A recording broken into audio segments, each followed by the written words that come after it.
Levitikus, hoofstuk 25. Die Here het verder by die Sinaïberg vir Moses gesê, jy moet vir die Israeliete sê, die land wat ek vir julle gaan gee, moet vir die Here 'n Sabbat vier wanneer julle dit binnegaan. Jy mag vir 6 jaar lank jou lande besaai en jou wingerde snoei en die oeste insamel. Die 7de jaar moet 'n Sabbatsjaar, 'n jaar van volkome rus wees, tot eer van die Here. Dan mag jy glad nie jou lande besaai of jou wingerde snoei nie. Jy mag nie eers die opslag van jou landerye afoes of die druiwe pluk van jou ongesnoeide wingerde nie, want dit is 'n jaar van rus vir jou landerye. Die natuurlike opbrengste van die Sabbatsjaar sal vir jou, jou slawe, slavinne, dagloners en bywoners wat by jou woon, kos wees. Dit sal ook die kos wees van jou vee en die wilde diere van die veld. Dan moet jy 49 jaar aftel. Dit is 7 maal 7 jaar of 7 Sabbatsjare. Op die 10de van die 7de maand van daardie jaar, op die Versoendag, moet jy 'n trompet geskaal deur jou hele land laat opklink. Die 50ste jaar moet geheilig word. Daar moet 'n vrylating uitgeroep word aan al die inwoners van die land. Dit is 'n jubeljaar en elke persoon moet teruggaan na sy familiegrond. Die 50ste jaar moet 'n jubeljaar wees. In daardie jaar mag julle nie julle landerye besaai of julle wingerde snoei nie. Julle mag nie eers die opslag van julle landerye afoes of die druiwe pluk van julle ongesnoeide wingerde nie. Dit is 'n jubeljaar en julle moet dit as heilig beskou. Die opbrengste van die veld mag julle wel eet. Elke persoon moet in die jubeljaar teruggaan na sy familiegrond. Julle mag nie mekaar verdruk of uitbuit wanneer julle iets van julle naaste koop of aan hulle verkoop nie. Jy moet iets by jou naaste koop volgens die aantal jare na die jubeljaar. Hy moet dit aan jou verkoop volgens die aantal oesjare. As daar nog baie oesjare oor is tot die volgende jubeljaar, is die koopprys hoër. As daar min oesjare oor is die koopprys laer. Eintlik verkoop hy die aantal oeste aan jou. Niemand mag sy naaste verdruk of uitbuit nie, want ek is die Here, julle God. Julle moet my reëls en regulasies nakom en dit onderhou. Dan sal julle veilig woon in die land. Die land sal oorgenoeg vrug lewer. Julle sal baie hê om te eet en julle sal veilig woon. Julle mag dalk vra, wat gaan ons in die 7de jaar eet as ons nie mag saai of oes nie? Kyk, ek sal my seën aan julle gebied in die 6de jaar, sodat dit 3 jaar se oeste oplewer. Julle moet weer saai in die 8ste jaar, terwyl julle nog van die vorige opbrengste eet tot in die 9de jaar, wanneer daardie oes inkom. Die land behoort aan my, en julle is slegs bywoners en vreemdelinge daarop. Daarom mag julle nie julle grond vir altyd verkoop nie. Die reg om grond terug te koop moet vir altyd bestaan.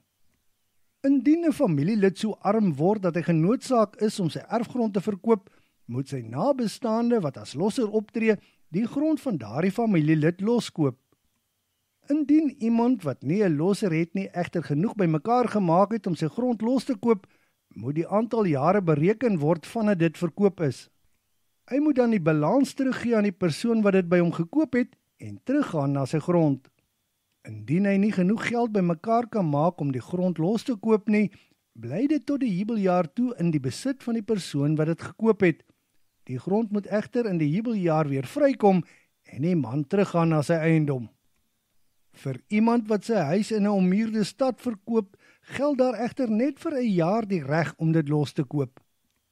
Indien hy egter nie die huis kan loskoop binne daardie jaar nie, word daardie huis in die ommuurde stad die permanente eiendom van die koper en sy nageslag. Die huis kom nie vry in die jubeljaar nie. 'n Huis wat verkoop word in 'n klein dorpie wat nie 'n muur om het nie, word egter by die veld gereken. Vir sulke eiendom geld die reg om losgekoop te word. In die jubeljaar sal dit vry wees. Vir die Lewiete bestaan daar altyd die reg om hulle huise in hulle stede los te koop, omdat dit hulle erfdeel is. Die huis van 'n Lewiet wat losgekoop word in die stad wat sy erfdeel is, moet in die jubeljaar vrykom, omdat dit sy erfdeel is onder die Israeliete. Die weivelde rondom hulle stede is vir altyd hulle erfgrond en mag nie verkoop word nie. Indien 'n stamlid by jou so arm word dat hy in die skuld raak by jou, moet jy aan hom dieselfde ondersteuning gee as die vreemdeling en die bywoner wat by jou is, sodat hy by jou kan oorleef. Jy mag nie van hom rente vra nie en jy mag nie 'n wins uit hom maak nie, maar jy moet jou God vrees en daardie stamlid by jou laat lewe. Jy mag nie geld teen rente aan hom leen nie en jy mag ook nie wins maak op die kos wat jy hom gee nie. Ek, die Here, is julle God wat julle uit Egipte gelei het om die land Kanaan aan julle te gee en om julle God te wees. Indien 'n stamlid so arm word dat hy homself aan jou verkoop, mag jy hom nie soos 'n slaaf behandel nie. Jy moet hom soos 'n dagloner of 'n bywoner behandel.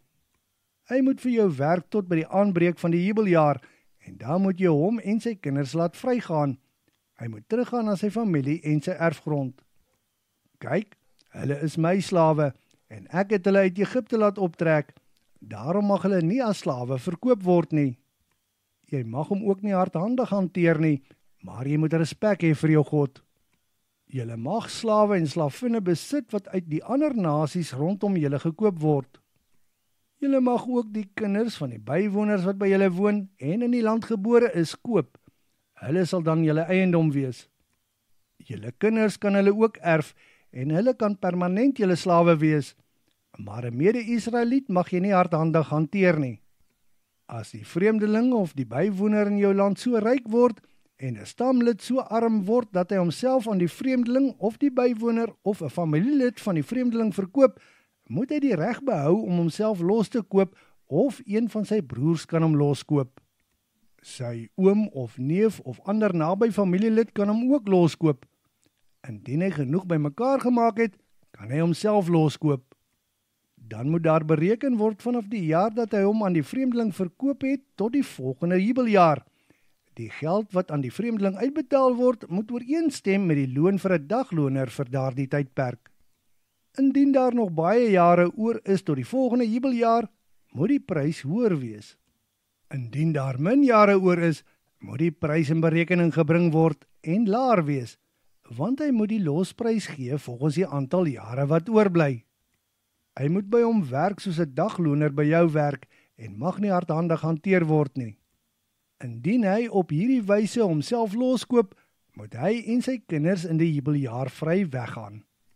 Kyk, die Israeliete is my slawe en ek het hulle uit Egipte laat optrek. Ek, die Here, is julle God.